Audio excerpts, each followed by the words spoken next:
I refuse to believe that I'm the only one that looks at this and thinks, I do not like that. And as a matter of fact, I think Mark Zuckerberg and probably porn addicts are the only people excited for the metaverse. And I'm convinced that one of those two is just a lizard sent from outer space to destroy humanity, because there's no way that that is a person. Now I know this guy's just using it like a computer, but dude, just use a computer or like your phone. Matter of fact, it doesn't even look like he's using a computer. It looks like he's using a typewriter or something. Like he's gone to the future to use technology from the past. Like what is going on here? I think the thought of just living in some sort of alternate VR reality just scares me a little bit. But like for video games, that's gonna be awesome. But I don't want to live in that, you know, because that's just sad. Not gonna lie, the way things are going, me and the boys are gonna be dropping in Ukraine pretty soon, so we ain't gotta wait for no VR COD to come out. Have a favorite feature to use in here?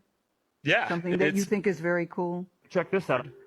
Wow. So that's pretty neat. That's a pretty redeeming feature, if I do say so myself, but it's still not enough to make me sign up. At least not yet, anyway. Not to mention, I kind of don't think that it ever will catch on, or at least I kind of hope that it doesn't. Maybe I'm just saying that because the idea of a society that's plugged into VR 90% of the time straight up just terrifies me. I don't know how many of the people that follow me on here have ever looked into philosophy. This is relevant, I swear. In the 1970s, this guy called Nozick invented a famous thought experiment where he said to people, if you could plug yourself into a pleasure machine, you would experience no pain.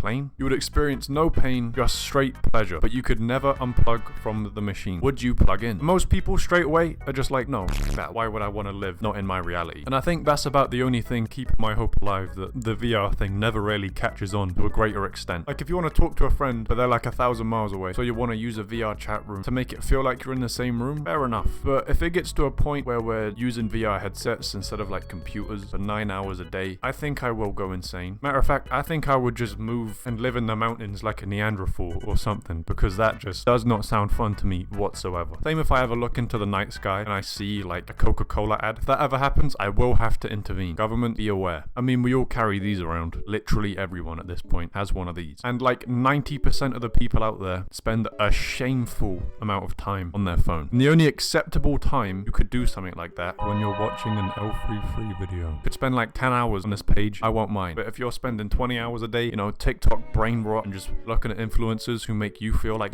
that's probably a bad use of your time. Also, going back to the original video, it does kind of feel fake. Like, what dweeb is sat there on the New York subway? That's not the best place to test out your new $3,000 head gadget, which when you're using, you probably can't see the outside world very well. I'm just saying, it kind of feels fake, because who would do that? That is literally a robbery waiting to happen. There's no way this guy made it to his destination without getting robbed. There's no way. Even if he does magically see the person reaching out to grab his stupid ass headset, he's a f***ing dweeb. What is he gonna do? He probably lifts VR weight. Like, sorry buddy, that's probably not gonna cut it. Anyway, I thought this was interesting. Bye.